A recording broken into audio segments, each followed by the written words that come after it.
नमस्कार दोस्तों, जय जोहार। मैं कौशल तिवारी और बिहिनिया संध्या में आपका स्वागत है।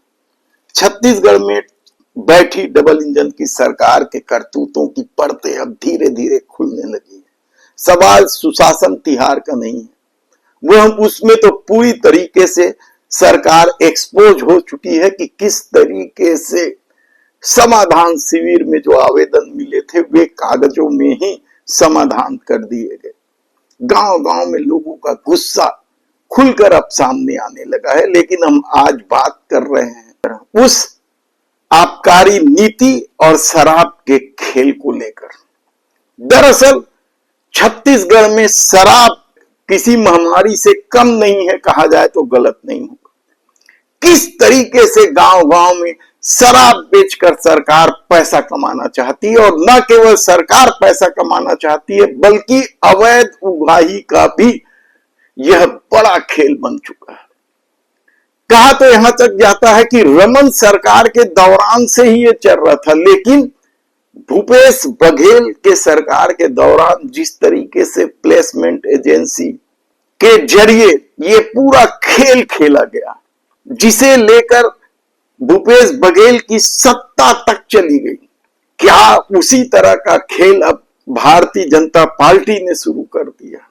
ये बड़ा सवाल इसलिए उठ रहा है क्योंकि जगह जगह से छत्तीसगढ़ में, याद कीजिए आप कुछ महीने पहले किस तरीके से नकली शराब बनाने की फैक्ट्री में छापेमारी हुई थी, यानी उसका खुलासा हुआ था। होलोग्राम नकली किस तरीके से बनाए जा रहे हैं, यही सब आरोप तो भूपेश बघेल के सरकार पर था।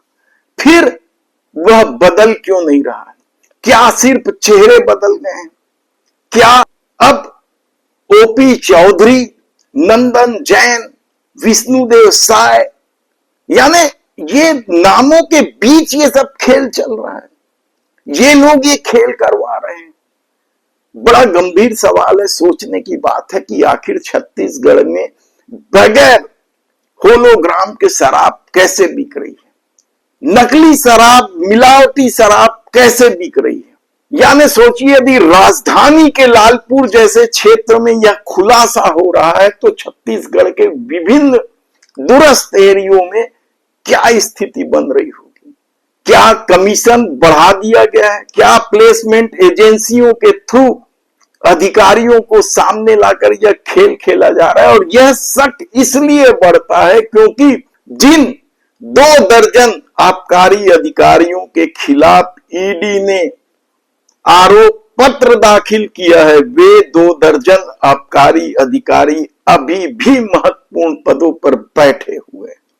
शराब घोटाले को लेकर दुनिया भर की बात करने वाली सरकार यदि इन आबकारी अधिकारियों को हटा नहीं पा रही है, उनके खिलाफ कार्रवाई नहीं कर रही है, उन्हें जेल में नहीं भेज पा रही है, ईओडब्ल्यू पूछताछ करेगी?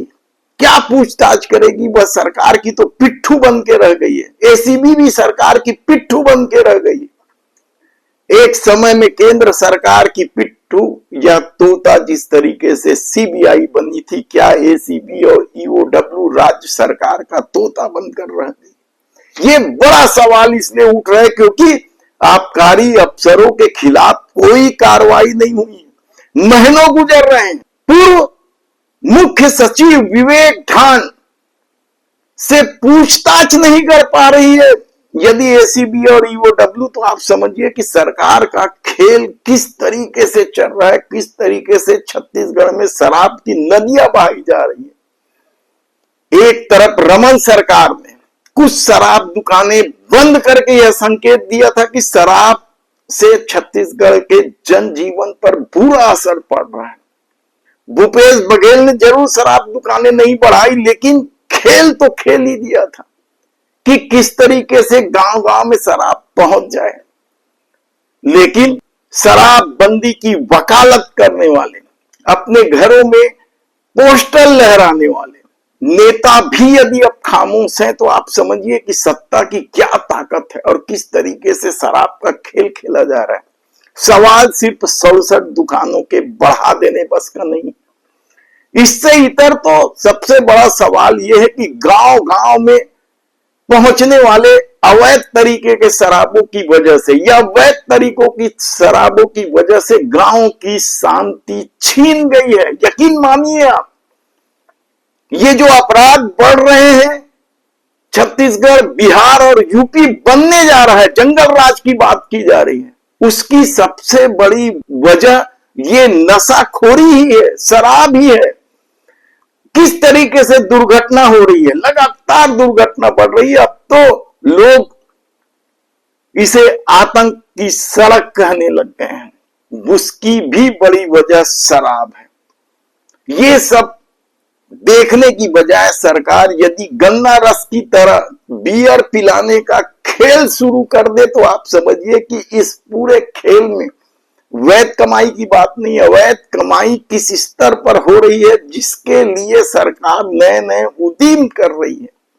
लालपुर राजधानी का यह क्षेत्र है जहां की दुकान से बिना होलोग्राम वाली शराब बेचते खुद लोगों ने पकड़ा। शिकायत के बाद कार्रवाई करनी पड़ रही है। यही नहीं, शराब के एमआरपी से ज्यादा रेट लेने को लेकर भी कई तरह के सवाल हैं। खुलेआम सब कुछ चल रहा है। जो खेल भूपेश सरकार के दौरान चल रहा था वही खेल चल रहा था। और कहा जा रहा है इस खेल के पीछे कौन है ये नंदन जैन नाम का आदमी, क्या संगठन से जुड़ा है, क्या वह सत्ता का इतना करीबी है कि नीति निर्धारित कर रहा है, क्या वह भूपेश बघेल के उन सिंडिकेट की तरह काम कर रहे हैं। ऐसे कई सवाल हैं।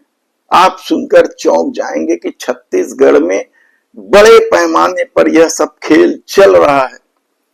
और ऐसा नहीं है कि सरकार की जानकारी में न हो। कई मामले पकड़ाए हैं, अवैध होलोग्राम से लेकर नकली फैक्ट्री से लेकर दूसरे राज्यों से आने वाले शराब किस बड़े पैमाने पर पकड़ाए हैं। ऐसे में क्या छत्तीसगढ़ को शराब से होने वाली अवैध कमाई के कारण बर्बाद कर दिया जाएगा? धन्यवाद।